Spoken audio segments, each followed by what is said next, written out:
Welcome to Talking Heads on USA Global TV, starring the one and only wonderful Dr. Jacqueline.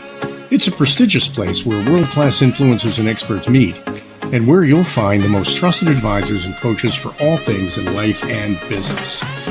Visit usaglobaltv.com to sign up for our newsletter, get the value you need, and be first in line to learn about events and giveaways and other valuable content. Connect with us. Email Dr. Jacqueline at usaglobaltv.com to talk about how you can become part of USA Global TV. That's USA Global TV, where the doctor is always in. Yes, I'm here. Welcome to USA Global TV and Radio. Our show today is Talking Heads. I'm Dr. Jacqueline Kerbeck, and you're in for a real treat. If this is the first time that you're joining us, or if you're coming back and watching episode after episode, we greatly appreciate you. Talking Heads is a platform where, by invitation only from me, experts from around the world are asked to come and present their expertise, their knowledge, their experience, their key learnings, and their successes to help us be better personally and professionally. Our Talking Heads have 30 minutes for the show, and they run the show themselves. They come up with their own topics. I just open and close the show. So our expert today is Mr. red.olaughlin, and if you're not aware, Red actually has a show with me right before this one. It's called The Wise Ones. We'd love if you would mark on your calendar to spend Thursday afternoons with us. Also, if you're on our YouTube channel, USA Global TV, please do subscribe. Thank you so much. Let's welcome Red. Welcome, Howdy. Red. Just like Hello. we just left each other a moment ago. I know, it's always fun. It is. It's very true. It was a great show that we did on the Wise Ones, and I know this is going to be a great presentation. So I'll go backstage and produce and let you take it away. Okay, when I need my slides, I will shout at you, and you will deliver as always. Thank you so very much, Dr. Jacqueline. Today we're going to talk about stress and our health, but we're going to go into the myths of stress in a lot of detail. Before I begin that, let me go ahead and put out my disclaimer. I'm not a medical doctor, never been in the medical field. I research what goes on in the human body at the cellular level, chemically speaking. I look for cause and effect relationships, treat a cause, fix a problem, treat a symptom, and you'll always be treating symptoms. You need to be able to understand that not everything that has to happen is going to happen, and you have a lot of control over many of those things. So as we start looking at stress, just about every minute of our day, something, when we're awake, something is potentially out there to stress us. 24/7, we have stress going on inside our bodies. But the stress we're talking about today is more of what happens in our brain and how we react to it. So let's go ahead and start with the first slide. Our definition of stress. What is stress? It's a normal reaction of the body. It's a hormonal response. Our brain hears something, a thought is conjured up by whatever we hear or see, and then all of a sudden a number of chemical reactions begin to happen. The hypothalamus in our brain signals our nervous system, which activates adrenaline and cortisol in the kidneys, and they begin to flood the body. And that is essentially what happens as a normal response. Well, that flood might be a trickle and it might be a tsunami. It just sort of depends on a number of things. But it's not what happens. The happening can happen to a number of different people, but it's what we do with it. We can either accept it, and many people just reach out there and grab a hold of that stress and will not let go. They'll live with it. They'll cherish it. And then some people just reject it and just let it blow away. It's amazing how the same event can affect people in totally different ways. Women are more likely to have physical signs of stress than men. Those could be something as simple as sleep problems, fatigue, difficulty breathing, maybe a little chest pain or indigestion or headaches or whatever. But those things are generally considered mild. You can have that sense of something's going on, but you may not necessarily have the headache or that fatigue or whatever else that may accompany it. When you start having those actual symptoms, then we begin to have a problem. Let's go ahead and actually get into the myths. Next slide, Dr. Jacqueline. As I was doing my research for this one, I figured there's probably half a dozen myths out there associated with stress. And then as I started going and doing some more research, I came up with a dozen and then 2 dozen and then more. And so I picked the ones that I thought were most common. There's one or two in there that I included because they were unusual. And I thought, well, maybe somebody else knows more about this than I do. But one of the myths that people talk about all the time is stress is the same for everyone. No, it's not. When we hear something, see something, or involved in something, we experience it. If it's the first time in our life we've ever experienced it, yes, we're going to have a different reaction than at another time. If somebody who flies, commercially a lot, you get into some bumpy weather, and yeah, it's bumpy weather. Take a nap, read a book, turn the lights out, whatever. Maybe the same thing. You're getting ready to come in for a landing, and it's very windy, and the airplane's all over the place, and you look outside, and just a lot of things happening. And if you're not used to that, that can really amp up the stress in your life. But for people who have done that many, many times, it's not a problem. Yeah, it's there, and they just don't accept the same level. They have a different sensitivity to things than other people. Their experiences allow them, when they see the same thing over and over again and that threat fades away to nothing, they're desensitized. Their ability to cope becomes much greater. So yes, stress is on everybody, but it is not perceived the same as everyone. Another one, stress is always bad. And that's that's what most people tend to think. If I'm stressed, it's bad. But in reality, not all stress is bad. Now, we may get headaches, weight gain, depression, anxiety, heart disease. Those are all outcomes of bad stress. But there's a lot of good stress out there. Just as hormones are increased, pulse rates increase, those things are going to happen whether there's a threat or whether there's fear or not. It doesn't matter. That is going to happen. So you take that same reaction that the body has, that normal hormonal response, and it becomes a survival benefit in times of peril and trauma. It allows us to be better prepared, our fight or flight escape mechanism. It just, in many cases, having that goal, a deadline, motivates people much, much more in some people than in others. So you take a look at the stress. Yes, most of the time we think it's bad. But there are a lot of us that we would not be any better off than we are right now if we did not use that stress in a good way. Another stress myth: you cannot do anything about it.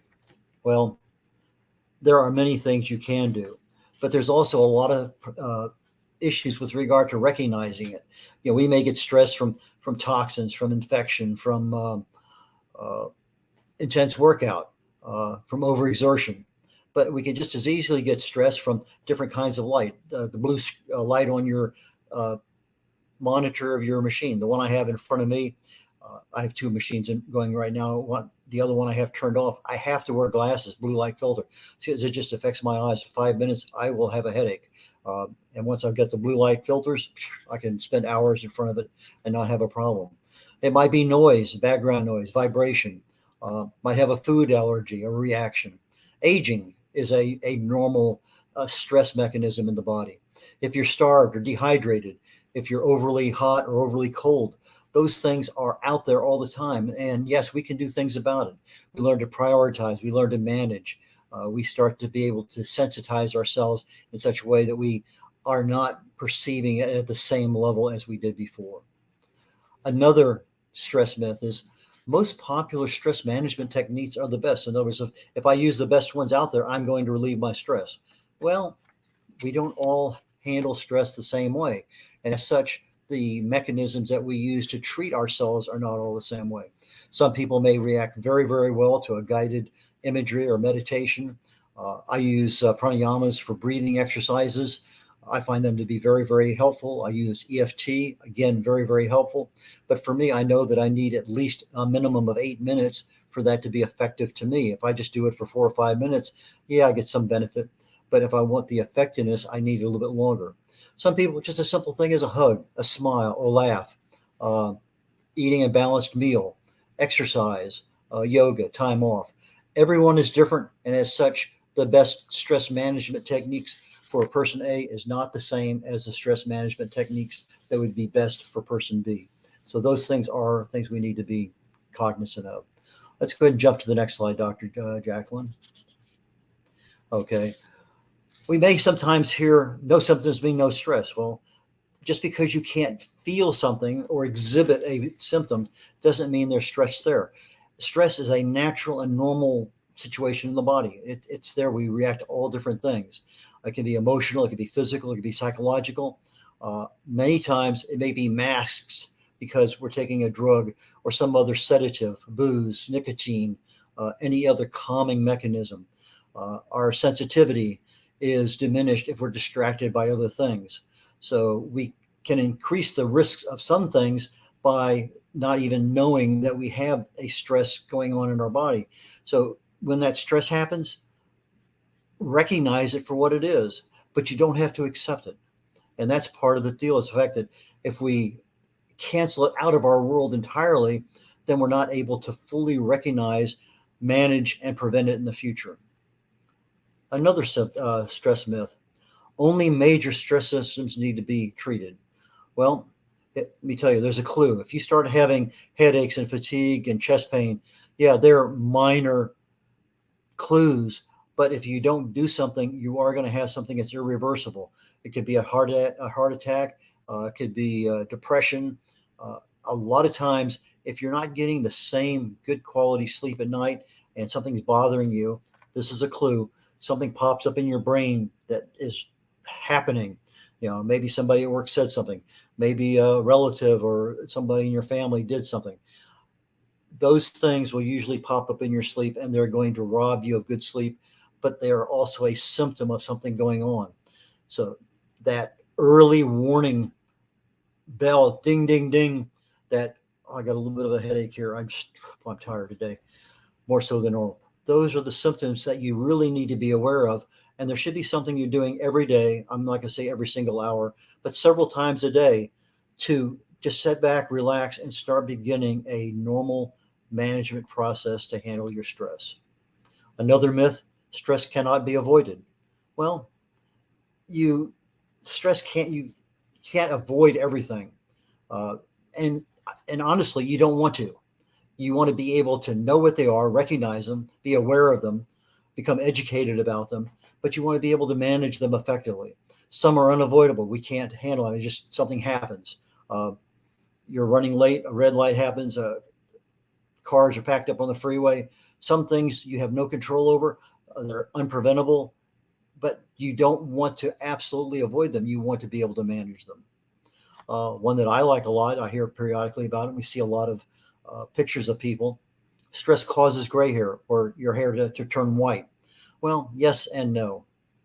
In reality, the melanocytes are the pigments in our hair, and when our genetics, our age, our diet, our hair hygiene, they are the primary facilitators of our hair color, texture, health, etc. And in some cases, if it's not a genetic issue, in some cases, white hair can be reversed back to whatever your normal natural color was. Doesn't happen all the time. Stress may be one of those ones you can reverse, but if it's a genetic issue, no, can't do anything about it. But yes, there is a connectivity between stress and gray hair, but not necessarily the cause, but certainly a contributing factor that can increase the rapidity with which that happens. Let's go ahead and jump to the next one. Stress causes cancer. I do a series of lectures on the causes of disease, and I use the term STRIDE, STRIDE. And each one of those letters stands for something: stress, toxins, radiation, infection, inflammation, diet, and expectations. All of those have an effect at the cellular level in the body in creating disease. Can stress cause cancer? I believe the right answer is yes and no. It's not always the cause, but it's a contributing factor in the fact that, yes, cancer is when your DNA in your cell is disrupted, mutates, and it continues to grow. But the stress may be part of the problem, but it might be also part of the accompanying problem. That stress causes your immune system to operate at a less efficient level. And as such, you don't have the ability to fight that disease that you normally would. So because stress caused some mutations at the cellular level, and they went on and on and on for a while, and you got oxidative stress occurring, and you started having other issues. Disease started to grow. Well, that's part of the equation. The other part of the equation is our normal body reaction. Our immune system is there to fight that growth of disease. And if you're stressed out and your immune system is constantly being challenged, now you're adding a double whammy with regard to, okay, I'm stressing and I'm not allowing my body to handle it properly. Well, what about the one, have a beer, glass of wine, 2 or 3 to relieve stress?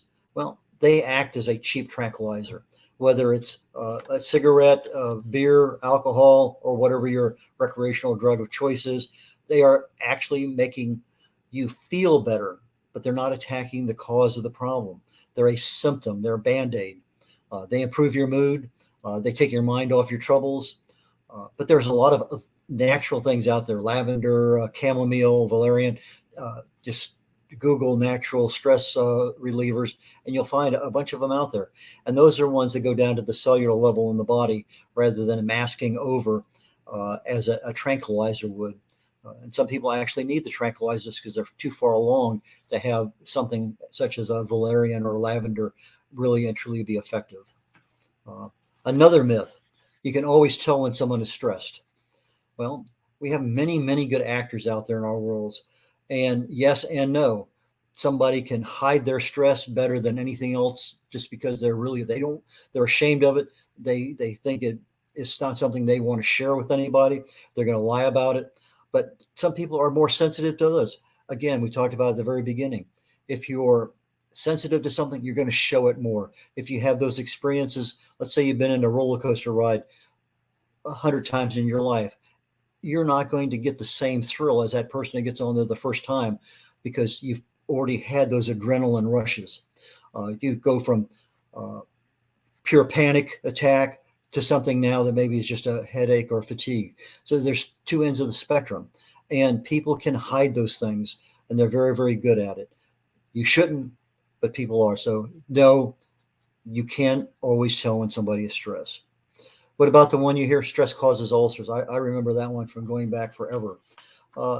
Ulcers are caused by a bacteria. It took forever and ever for this to actually come out, but the Helicobacter pylori bacteria is actually the one that causes the ulcers, and they're very easy to treat. Talking about psychological and emotional issues coming in, where it increases the risk of potential formation of an ulcer. But there's also another one they call a stress ulcer. That's a specific type of inflammation in the stomach lining. So we have some terminology in there that's similar but not exactly the same. But in reality, the same way that stress causes cancer, stress does not cause ulcers, but can be a contributing factor. And those are the things that you need to be aware of.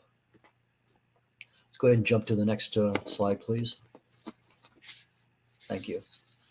Okay, that's the one I believe we doubled up on. What's the hang? When you eat, okay, that's the one I want. Stress myth. Okay, when you eat right, sleep right, and exercise, you'll not become stressed. In other words, you're preventing it before it can ever build up.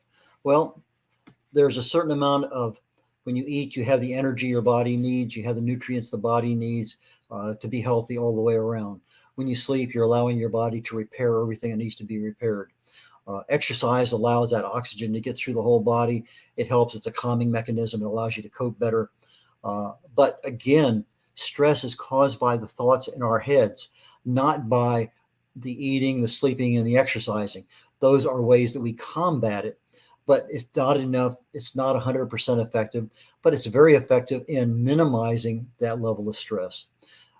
If you happen to have a mother-in-law problem and you don't see or hear from your mother-in-law forever, and then all of a sudden she shows up on your doorstep or is on a Zoom meeting, just the mere fact of seeing her, even though you're eating right, sleeping right, exercising, that's not going to do any good because you already have a thought process that's buried deep in your brain about your mother-in-law. And so that is where we start having problems. Yes, these things are important. We need them, but it doesn't automatically guarantee us that we will not be stressed. What about the myth about we cannot stop stress from getting worse? Well, That's why we have stress management programs. As we address these issues, we find out what techniques work best for us for what we have going on.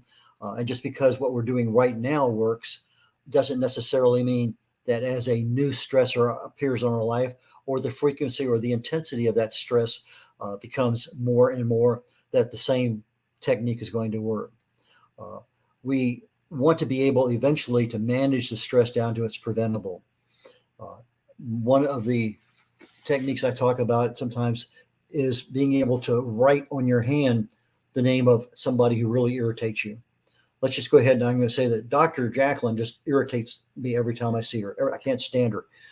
I write Dr. Jacqueline, I look at it, I think about how she irritates me, and then all of a sudden I just throw it away. And I'll watch that Dr. Jacqueline handwritten on my hand from my finger. I just watch it float away into the ether. And I see it get further and further away, and I can't read it anymore. And then pretty soon I can't even see it anymore. That may sound like over simple, but I actually use that technique for somebody that just really and truly bothered me a lot. Every time I saw this person, I could just feel my stomach start to cringe. I did that, and I was amazed. Literally one session, less than 2 minutes, and the next time I saw that person, less than 2 weeks later, I had absolutely zero feelings toward that person. I could tolerate being around her, not for long, but I could tell immediately I did not have the same initial feeling. So there's a lot of techniques out there that work, and one is going to work better for you than another one, but not every single time that technique is going to be the best one. So you need to know a bunch of them. So anyway, yes, you can stop stress from getting worse, but you need to be able to know how to manage it from the beginning and how to be able to shift it over into management, into prevention. Stress is the best motivator is another myth. Well, everyone's different. How can it be the best if everyone is different? Well, stress can improve our brain power, improve our creativity. It can shorten our immunity. We know that. So just because we can take advantage of it, because that adrenaline rush goes up, it increases our ability to respond quickly. We are more alert. People respond to deadlines, to whatever. So the good stress and the bad stress, we need to recognize which ones do we respond to the best, and use those in the best possible manner that we can. So if you are really good at waiting till the last minute to get things done, and that works for you, then maybe that's what you should be doing. Yeah, there's stress associated with it, but there's a sense of accomplishment because you accomplished the mission in a short amount of time. Stress becomes from your circumstances is another myth, common one out there. Well, if the circumstances cause a response in our brain and everybody acts differently, then maybe the circumstances are what initially triggers the thoughts in our brains. But if we're expecting it, then it's not necessarily the same level. We can control that if it's something that we see that happens and we expect it. I remember flying over in Vietnam, and we're sitting there out there on a mission, and sometimes you hear what they call Mayday, Mayday, and a pilot's talking about being shot at by missiles or maybe even being hit. In some cases, you can hear that broadcast go out on a common frequency. They're in a stressful environment flying over North Vietnam, or maybe coming back to the boat offshore, and you'd swear that there was no stress in their life, just Mayday, Mayday, and they're just giving it, just reading it off a placard. Very professional at what they have. But in other parts of the aviation world, when somebody is, let's just say they're not doing things according to Hoyle, they're out there having a good time that they should not be having, and something's wrong, then it's not a Mayday, Mayday is the first thing you hear. It's usually some profanity followed by something else that doesn't help anybody. And so the stress that happened to somebody being hit by a missile, and they calmly and coolly gave their latitude, position, their direction the airplane's heading, is different than somebody shouting out something that they knew they were doing something wrong. So people react differently to things. And so as such, the circumstances that are there is coming from our thoughts, our experiences, and not necessarily exactly from the circumstances themselves. Because we all act differently, then what we have control over is going to be different. And so those are the things that the circumstances, they may be an instigator, but our control is what we use to do that. Let's jump to the next slide, please. Okay, without stress in your life, you would just sit around and drool. I saw that one. I said, well, that doesn't make any sense to me. I've never heard that one before, but it was in a couple different sources that I looked at, and I was thinking, why? And so I did a little bit more research on that one. And we do have an acute stress anxiety that causes hypersalivation. And this is where literally we drool, but that's not a result of stress. It's a result of anxiety. And maybe there's a confusion between anxiety and stress. And I wasn't able to really identify that. So I went a little bit further. And part of the issue there now comes into what are we actually living with? We don't remember the good times in our lives. We are in a comfort zone that's not what we consider ideal. We recognize it, we adapt to it, we live in it. And the stress just, it's part of our life. And as such, we're not improving, we're not getting literally any worse, but we're not helping ourselves out. And if that develops into anxiety, and I'm hopefully today I'll have enough time to just follow up a little bit about stress and anxiety and depression. It's one of those things that can happen. But with regard to a stress myth, it wasn't something I've heard of, but it was something worth evaluating and getting involved in. Stress is a choice is another myth that comes out of there. Obviously, we have the fight or flight. That's the one that we hear all the time. But we also know that our attitude controls a lot of things that are out there. If we're in control, we have ability to have intelligent choices. Sometimes our choices end up in unhealthy habits. Some people with time off can enjoy themselves. Other people cannot enjoy themselves when they have time off. It's all part of who we are and what's going on. So stress is a choice to a degree, but again, it depends on how much you manage that stress, how aware of it, can you recognize it, and can you get it from that management into the prevention mode of your life. Another myth, stress is inevitable. Yes, well, part of just living is stressful. It's just part of our life. So yes, I think that is not necessarily a myth. I think it's true. Our daily circumstances change. The same thing that somebody sees joy in, other people see a threat, because we groom our subconscious minds to see things differently and to react differently. So when we see something happening, people don't like confined spaces. They don't like to be in crowds. They don't just all sorts of things. People react differently. And so I may love being out in Mardi Gras in New Orleans, out on Bourbon Street, with 300,000 of my closest friends. I know my wife is not comfortable at all in that environment. So again, I would not be stressed and she'd be just absolutely horrified. So it's those things that, yes, it's not inevitable, but it's going to be there and we just need to be aware of it. Another one we might hear occasionally is stress is not a big deal. Well, we talked about that earlier with regard to the symptoms. When you finally start getting some really severe symptoms, start doing something. Those are clues. You need to start looking at things because stress can increase the risk for disease. It can increase the risk for relationship problems. It decreases our productivity in whatever we're doing. Our alertness fades. But the level of sensitivity is within our control if we learn how to deal with it. So stress is not a big deal. Yes, it is a big deal. But as you control your stress, you manage it and shift it into a prevention mode, those things become a much easier way to deal with it and to act accordingly.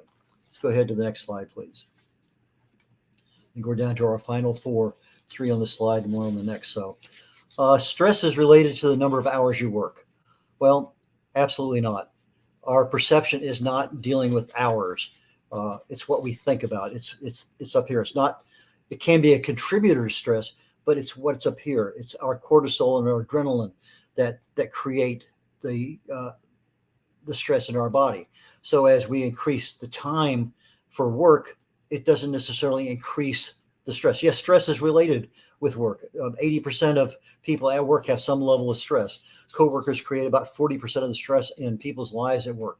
Lots of stress going on at work. We'll not disagree with that.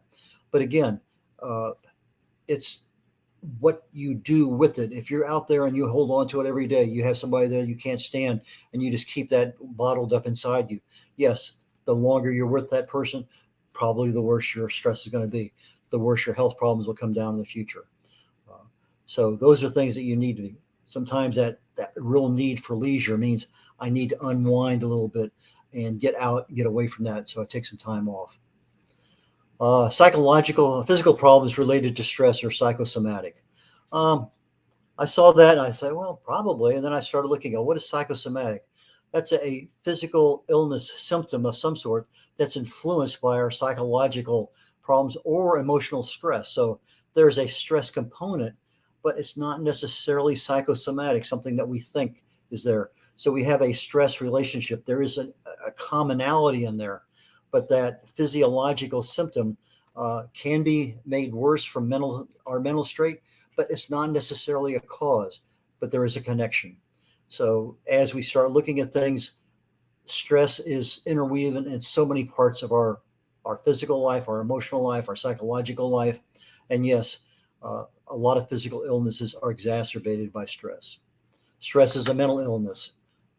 Well, not as the way they classify things. It's not classified as a mental illness. It is connected with mental health in many ways, and stress can exacerbate many current mental health problems, but it is not a mental illness. Let's go to the last slide. Admitting that you are stressed is a sign of weakness. Well, if you are living in stress and you're able to handle it, some people don't want to share that with anyone. They don't want to admit it. They're embarrassed. That's part of our psychological makeup. But many people can cope with it and you never know they have stress. Other people have stress and they don't want to tell you they have stress. But telling somebody that there's a problem is generally the first level. It's almost like an Alcoholics Anonymous. Hey, I'm an alcoholic or whatever it may be. You're recognizing that you have a problem. So maybe one of those things is that when you're stressed, you maybe need to tell somebody you're stressed, because now you're starting to get your mind wrapped around the fact that there's stress out there and it is affecting me. But when I look at stress can lead to anxiety and depression, but it's not the only cause. Anxiety and depression all share some similar symptoms, but persistent excessive worrying is anxiety, especially when the stressor that causes it is not present and you still have that same worry. That is anxiety. That becomes a mental illness down the road. When that stays with you forever and it gets worse, the intensity is there, everything is ramping up, that opens the door to depression. And the doctors will tell you, if this lasts for 2 weeks, you really need to see someone, because now you're walking into a door you don't want to close behind you. But it may be something as simple as gluten or sugar, very well-known causes of ADD, ADHD, and it may be a dietary issue more than a stress issue. So there's a lot of different aspects of stress in our lives. And I'm going to conclude today with that because we're going just a little bit over time, and I covered the 28 stress myths that I thought were important to cover today. So back to you, Dr. Jacqueline. Thank you, Red. That was really very interesting. And I love how you debunked those myths.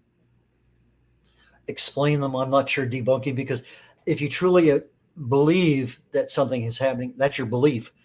Whether it's true or not, that's your belief.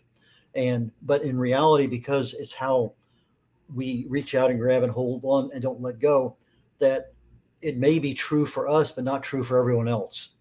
And that's where it kind of gets into that. Is it a myth or is it not a myth? And so I think it can be debunked. But then again, for some people, it is the truth. Yes, they really believe it. I've heard so many of them that you shared today. And especially with 3 autoimmune diseases, I've heard so many people say, oh, it's your fault. You caused it because you're stressed out. No, that's not the case. In fact, lately I'm so relaxed. Is there a problem if you're too relaxed? I just feel very happy and relaxed. Happiness is tied to expectations. And when your expectations are met or exceeded, you're going to feel a lot better. Your happiness levels go up. Your stress levels go down, because things that would normally bother you aren't there. I mentioned a mother-in-law. There are things for individuals of us that, whether somebody we know, something that's happening in our lives, we may have a car problem, we're going somewhere, and then all of a sudden it acts up again. It may be the weather. It may be a number of different things. It doesn't matter. Some people hone in on something and that becomes their stressor. And So those are things there. I mean, if you leave every morning and it takes you 45 minutes to drive to work, like I know it takes you a long time to get from your to your office every day, there's things in there that can slow you down, but you can work around them by leaving just a little bit earlier to get there. But those are things that, okay, fine. If I leave 10 minutes early, I don't have a problem. I'll do that, and that lowers my stress for the day. Uh, I may order something. I drive away. I open up the bag, and I got somebody else's breakfast. That's not what I eat. Don't let that affect you the rest of the day, because all of a sudden you honed in on something that wasn't right, and now you're allowing it to control you. And that is the big thing with stress. It's a controlling mechanism, and who is in control, the stressor or you, because it's all up here. Yes. And something else to add to that, I agree with you, is that most things in life are temporary. So, whatever it is that's causing you stress, you have to consider changing your perspective about it. If someone's on your nerves at this moment, well, they're not going to be on your nerves in the future time, because you're either going to do something or you're not going to do something, or they're going to do something or they're not. So, I try to just look at it as, okay, this is the situation right now. I don't have control of anyone else other than myself, but I have control over how I respond. And there have definitely been times when I haven't responded appropriately, for example, calling the cable company. But now, to your point about being prepared, I allocate literally an hour. I allocate 1 hour for the call with the cable company, because I know I'm just going to be put on that endless loop. Or if you're calling a doctor's office, press 1, press 7, press 9. And my big thing is agent, agent. Now I just expect that this is what's going to happen. If I get a different experience, well, what a nice gift that is. And all of a sudden you get a human to answer a customer service line, and they solve your problem in 2 minutes. You're happy. But if you spend 45 minutes and you go through 35 minutes of those on computer, press this or that, and you listen, if you expect that, that's fine. But if you're not expecting it, yes, you're just bouncing off the walls. Yes, so true. And Red, you'll remember a couple of weeks ago, I think it was right after I got here, it had to be 2 weeks or less, that there was a problem with the screen freezing up and I had to call the cable company. So I allocated the hour. And lo and behold, I got to speak to this wonderful woman in South Africa. And while we were, restarting the router and doing this and doing that, we had this conversation. She was telling me about what's going on in South Africa that I wasn't aware of. And I thought, wow, this is amazing that I'm getting to have this time with this person, because I changed my attitude in advance of making the call. That attitude setting before you begin something is so critical for success in whatever you're doing. And the success in this particular case, I'm really using as minimization of stress, because the success may be, yeah, you got the problem solved, but are you walking away all day long just irritated as all get out, when the problem is solved and I'm happy? And that's two different outcomes with the same level of success, but different physiological conditions in my being. Yes, so true. And I'll just share one more example in an effort to help people, inspire people. Yesterday, I think I had, let me see, 1, 2, 3, 4, 5, 6, 7, 8, 8 shows, or maybe that's one meeting, 7 shows in a meeting. And then I had a board meeting. So in between, I had an hour and I wanted to work out. So I was going to go over to the gym. I would be totally stressed out, getting to the gym, getting myself set up, coming back, getting onto the Zoom. So I said to myself, why are you putting yourself through all of that? Take out your trampoline, turn on Netflix, and just do your and I did, and it was perfect. And then I went and sat at my desk and no one was the wiser. So the decisions we make, the choices we make, can alleviate or cause us to be in this position where we put ourselves there. And that's part of our program: awareness and education, and then action, the appropriate action that needs to be taken. So if you're aware of something and you're better prepared for it the next time it comes along, and the next time and the next time, now all of a sudden our experience becomes our education. Now we have a nice playing field that we know how to operate on more effectively than if we never knew what was going on in our life at all. Yes. And something I want to leave us with and have you comment on is another thing that causes us to feel uncomfortable is when we're not heard. This can be very stressful if you're in a conversation with someone and you feel like they're not listening to you or they're talking over you. What are your thoughts about that? Absolutely. We have in your elevated listening course, we talk about you want to solve somebody's problem before they get finished describing the problem. You want to make sure that you are, I mean, just so many things there. And when somebody shuts you off, now you are being stressed because you have this thing you want to get off. And for whatever reason, that shut off may be a physical hold it, or they may just ignore you. In both cases, it becomes a stress inside us, but it's something that if we were aware that we are being the cause of stress in other people and we hold back until, okay, understand, now let me tell you what I think. Now I've had a chance, they've completed their story. Now I can give my 2 cents worth and I'm not increasing their stress or my stress. And in reality, we're walking away. We may not agree. We may agree to disagree, but we are doing that on very friendly terms, and that does not increase those stress levels in either one of us. Now, they may not necessarily agree with what I have to say, and likewise. But again, we know where we stand, and it wasn't something that it was a shouting match at the end, and we turn and stomp off. So yes, it's that listening is such a critical part of life, and it can be a major cause of stress. And setting boundaries also, I believe, when it comes to keeping yourself in check. What I mean by this is, for example, when I'm backstage meeting with guests, I can tell right away if the guest is completely stressed out. Now, I'm reading their body language. So I know you talked about, can you see? No, you can't always see, but if someone is acting agitated, nervous, there's something going on. And I'm a very laid back and I'm going to give the overview of what to expect. And the energy level is different. You feel that with people, you have different energy. And so what I like to do is I like to have them be more at peace with a positive energy and take that into the show. So whatever it is that they brought with them backstage, I try to get them to put that aside so they can at least enjoy the experience. And I think when we're talking about just life in general, many times we have something happen to us, we're not actually dealing with it, and then we turn and dump it on someone else. We didn't ask for permission to do that. We just decided, hey, you're standing right here, I'm just going to give it to you. And then that causes stress because we didn't ask for permission, and we didn't even think about how it's going to impact the other person. We're just so desperate to get rid of our stuff and put it on someone. And that in and of itself is something that doesn't facilitate a good, healthy mental wellness, in my opinion. I think we see that all the time when somebody comes home from work, whoever is at home, person coming in the door just wants to dump or doesn't want to talk about anything. You know, that relationship there between two people not listening or not, I mean, just there's a lot of stress that if you're aware of it, okay, fine. Give me 20 minutes after I come in the door.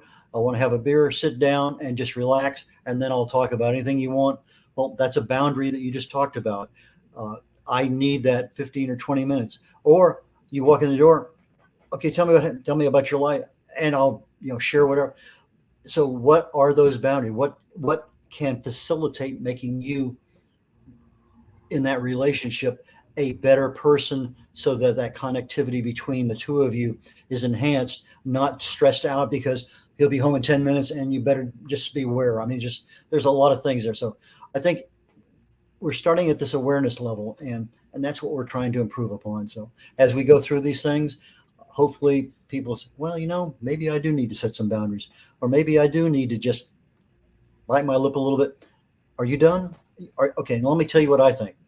And so just biting that lip allows you, okay, I learned something new. If I just don't just jump in there, or, I tell people all the time, you ask me what time it is, I'll probably build you a watch if it has anything to do with health and wellness, because sometimes I don't realize my passion is overflowing because I want to tell you how to do something at the cellular level, and people aren't interested in that.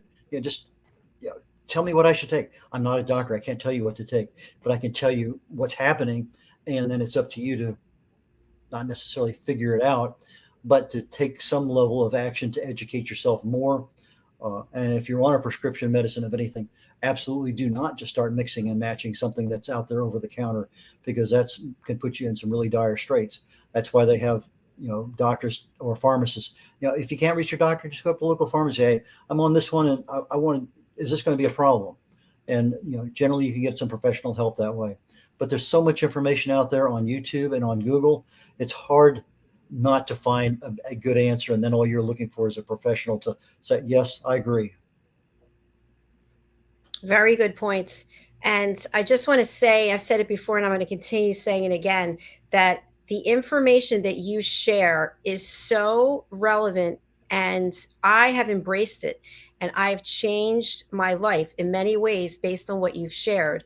And I feel really good. And I shared yesterday, I got my blood work back after not going for 4 years, which was a mistake. And I was really nervous, causing myself stress. And I said to myself, listen, you're the one who decided not to go for 4 years. So now whatever it is, it is. So just calm yourself down. And I got the results, and it was green, green, green, green, green, except for the cholesterol, which I told you was 216. But then the good cholesterol was whatever it is, 2. Forget what but it was ratio. Thank you. Was 2, and has to be less than 5. So it was great news all in all. And the point is that I've been taking your research, your distributing of the research, and I've been incorporating it into my life. So now I am doing intermittent fasting every day between 12 and 16 hours, sometimes 18 on the weekends. I don't even think about it. Sometimes my stomach's growling. It's like, hey, it's growling. Too bad. I set limits for myself. And then the size of the plate and giving up sugar and all the things that you shared, I sleep really well. And I just want to thank you, because this is all relevant information that if you want to have a happy life, if you want to feel better, if you want to have better health, listen to some of these things. Talk to your doctor. He's not a physician, as he already shared with you, but he's giving information that can help you feel better. And I hope that you'll look into it. Thank you so very much, Dr. Jacqueline. I appreciate those very kind comments. It's very true. Well, thank you very much. All right, I will let you go and close out the show, and I will be seeing you next week for our work on our book. Absolutely. I look so much forward to that. So take care, Dr. Jacqueline. Tell your lovely wife I said hello. I shall do that. Bye now. Okay, bye for now. Well, that's the end of our programming for today. And I want to thank you for watching or for listening. And I just want to let you know that it's quite remarkable what we have here. Since January the 10th of this year, we really have a family of people from around the world. And each and every day, our team members, I think we have 39 team members now, they're actually reaching out and connecting with one another and collaborating and working together. And this just warms my heart, because that's what it's all about. It's not about me, and it's not about you. It's about helping each other. And in the world we live in today, it's just so wonderful to know that people are supporting each other's work. People are lifting one another up. And I just want to thank you for watching our shows, for listening to our shows, for subscribing to our YouTube channel, USA Global TV. If you'd like to be part of our family here, there's many opportunities. They're not for everyone. I'm aware of that. But if you're interested in being a co-host, or if you're interested in being one of our expert presenters on Talking Heads, or if you'd like to learn how to listen at an elevated level and get certified and be on our listening team, or if you'd like to be a panelist on one of our panel shows, please do reach out. You can go over to our website, usaglobaltv.com, contact us, or you can email me directly. I'll put up my information, but it's Dr. Jacqualyn and .com, or you can contact me at Jacqueline at drjacqueline.com. We have wonderful ways for you to get involved. And just as a disclaimer, there are fees. Of course, there are fees. This is what I do for a living. So we want the platform to continue operating. And so we have to charge, just like people charged me before I got here to be on the radio and be on television. So my rates are very reasonable. And again, I'd love to have you with us. In closing, I'll just share a couple of things in case you're new to our platform. We have a number of shows. I think we're going up to 35 very soon. So I'll just show you some of them. Aging Gracefully with Humor, A Woman's Prerogative, a show for women, by women, about women. Global Homes and Gardens, Pet Psychic Amina, The United Kitchens, Adversity to Awesome, The Power of Etiquette and Manners, Authentic Achievements, our new game show that's coming, Who's Listening, our Talking Heads panel, our men's show, Wild at Heart, Bonfire Talks, real, authentic, uncut. We also have a reunion show that's coming up. This is open to anyone and everyone. If you're interested in promoting your product, your service, your event, your book, your song, your film, your playwright, whatever it might be, please do join us. Go over to our website, usaglobaltv.com, book your session, and you can book your session for 15 minutes to share whatever it is you want to share with our audience. We also have the Wise Ones.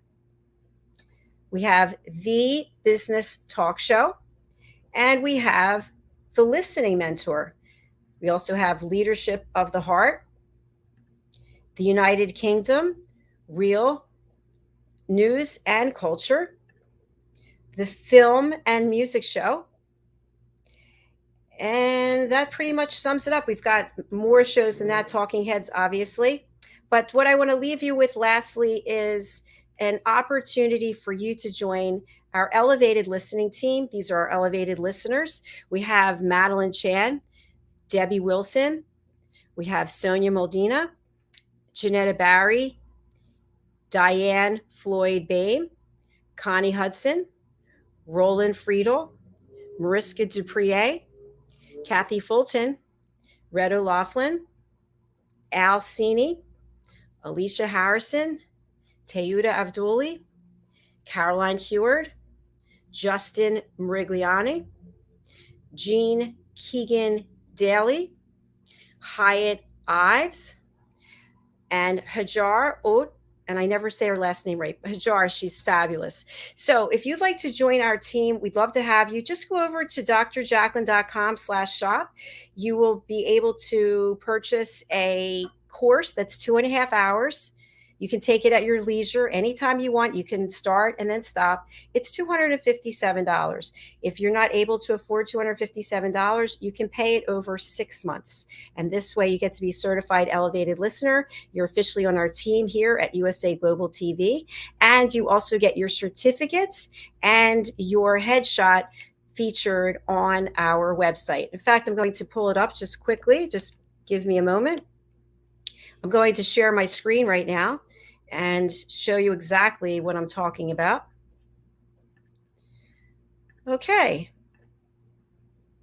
So here is my other website, a place of transformation and inspired opportunity. And you will go over to Elevated Listener. This is where you can find our team. Here's the graphic I just shared with you. And here are the certifications. So your certificate will be here with the rest of our team members. And then you can use this. You can put it on your resume, your CV, let people know that you've been certified. And then your headshot gets here. It gets put here with the rest of our team. And in addition to that, I'm going to stop sharing this screen. And I'm going to go to our other website, which is USA Global TV. And let me share the screen here. Okay, and so over here, this is where you can come and see all of our shows. And you can watch our show from here. And this is also where you can book your session. So if you're interested in being a guest, I just mentioned to you about the reunion show. There it is. And then here are all of our other shows. There's a second page because there's so many, and soon there'll be a third page. And also I mentioned to you about our Talking Heads. This is our team of experts from around the world. You can come here and read their bios and also look at their playlists, and to contact them, the information is there. And finally, let me see what else I want to show you. In our shop here, we have our logo merchandise if you're interested in that. And we also have the ability to edit your interview if you'd like an edited copy. And we offer our guests the ability to be on 5 times in a year without charge. And then if you want to be on, you can purchase 5 more shows or interviews, I should say, or just one more. And the reason why we charge for that is because we want as many people from around the world to be able to be on our platform. And if we have the same people on the platform over and over again, then that kind of defeats the purpose. So, so here is the rest of the site here. And then I'll just show you a couple more things. I mentioned before that these are the shows.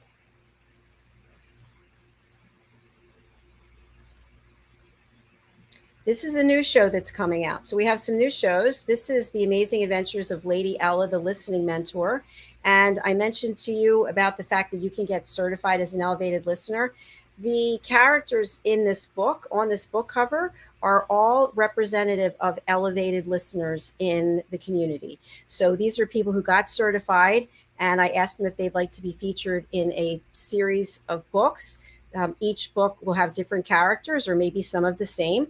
But the purpose of the book is to teach children and their parents how to listen at an elevated level. And so the elevated listeners are the characters for the books. And also we have another show coming up, The Adventure of Self-Discovery. And this will be people who are adventurers from around the world sharing their stories with us about where they like to travel and how they use adventure for self-discovery and also mental health awareness. And then these are some of the other shows that I talked to you about. So when you become an elevated listener, or you become a member of our co-host team, our talking heads, or a panelist, your picture will be featured here on this website also. So elevated listeners, you're on this site, and you're also on the drjacqueline.com site. So plenty of opportunities for you to get publicity, for you to get recognized, for you to get branded, and have that elevated listening certificate really make you have a competitive advantage against people who haven't learned to listen at an elevated level. So again, one more time, please go over to drjacqueline.com/shop, and you can find the power of listening right there. In fact, I'm going to show you, I didn't show you that before, so let me show you that now. I'm going to go over to our website.